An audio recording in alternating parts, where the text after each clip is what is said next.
Hello friends, welcome to my channel. आज मी तुम्हाला दाखवणार आहे एकदम साधी सिंपल अशा खिचडीची रेसिपी, ती पण एकदम सोप्या पद्धतीने, त्याचबरोबर ती तेवढीच चविष्ट सुद्धा लागते। तर ही रेसिपी लास्टपर्यंत नक्की बघा। ते एका मिक्सिंग बाउलमध्ये इथे मी 1 वाटी तांदूळ घेतलेला आहे। जो कोणता तांदूळ आपण वापरता तोच इथे वापरायचा आहे। तसेच पाव कप इथे मी मूग डाळ घेतलेली आहे, पाव कप मसूर डाळ घेतलेली आहे आणि पाव कप इथे मी तुरीची डाळ घेतलेली आहे।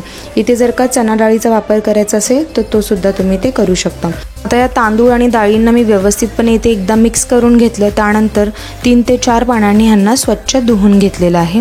आता ही खिचडी मी इथे कुकरमध्ये बनवत आहे। तर कुकरमध्ये इथे मी 2 चमचे तेल तापत ठेवले। तेल चांगलं तापलं की त्यामध्ये 1 चमचा राई टाकून घेतली आणि 1 चमचा इथे मी जिरं टाकून घेतला।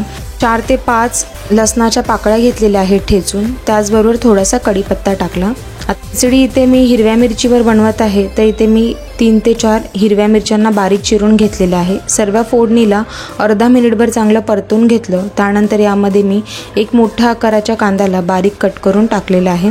कांदा व्यवस्थितपणे सॉते करून घ्यायचा आहे। त्यानंतर मी चवीनुसार मीठ टाकून घेतलं, म्हणजेच कांदा लवकर शिजेल।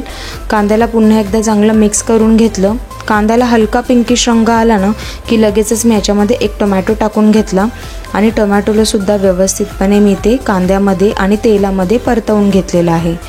आता मी याच्यामध्ये 1 छोटा चमचा मी हळद टाकून घेतली आणि हळद टाकल्यानंतर पुन्हा एकदा या सर्व इन्ग्रेडियंट्सला अर्धा मिनिटभर मी व्यवस्थित परतवून घेतलेलं आहे। आता हे कांदा टोमॅटो परतत असताना गॅसची फ्लेम इथे मी मीडियम ठेवलेली होती।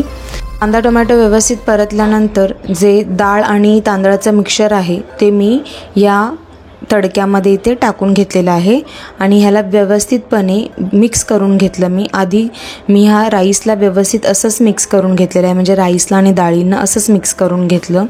आता हे चांगलं मिक्स झालं की ह्याच्यामध्ये मी इथे 2.5 ग्लास पाणी टाकून घेतलेलं आहे। आता तुम्ही जेवढे तांदूळ डाळ घेत आहात त्यानुसारच तुम्हाला इथे पाण्याचा वापर करायचा आहे। तर मला इथे 2.5 ग्लास पाणी पुरेसं होतं। सर्व पाणी टाकून घेतल्यानंतर एकदा मी या खिचडीला व्यवस्थितपणे स्टर करून घेतलं। मला ही खिचडी रनी कन्सिस्टन्सीमध्ये पण नको होती आणि जसं आपण भात बनवतो तशीही नको होती, थोडी सॉफ्ट हवी होती। तर त्या अंदाजे मी ते पाणी टाकलेलं आहे। आता मी एकदा सर्व मिश्रणाला मिक्स करून घेतलं, कुकरचं झाकण लावलं आणि 2 शिट्ट्या मारून घेतल्या। कुकरच्या 2 शिट्ट्या झाला की मी कुकरला साईडला ठेवलं थंड होण्यासाठी, म्हणजे कुकरमधली जी हवा आहे ती डिप्रेशराईज होण्यासाठी।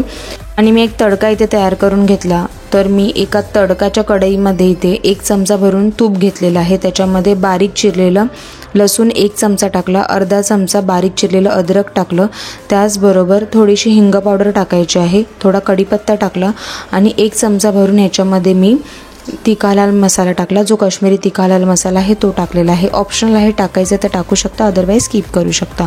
आता जेव्हा तिखा लाल मसाला टाकला तेव्हा मी लगेच गॅस बंद केला आणि जो तडका आहे तो तुरंत मी या खिचडीमध्ये टाकून घेतलेला आहे आणि व्यवस्थितपणे खिचडीला एकदा मिक्स करून घेतले। खिचडीवरती थोडी बारीक चिरलेली कोथिंबीर टाकली, तिला सुद्धा एकदा मिक्स करून घेतलं आणि पुन्हा मी कुकरचं झाकण लावून या खिचडीला असेच ठेवले आणि 5-10 मिनिटांनंतर मी ही खिचडी सर्व केलेली आहे।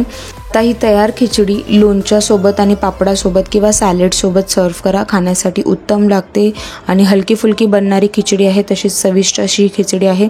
घरात नक्की ट्राय करून बघा आणि तुम्हाला जर का माझी रेसिपी आवडली तर चॅनलला लाईक, शेअर आणि सबस्क्राईब करायला विसरू नका। थँक्यू।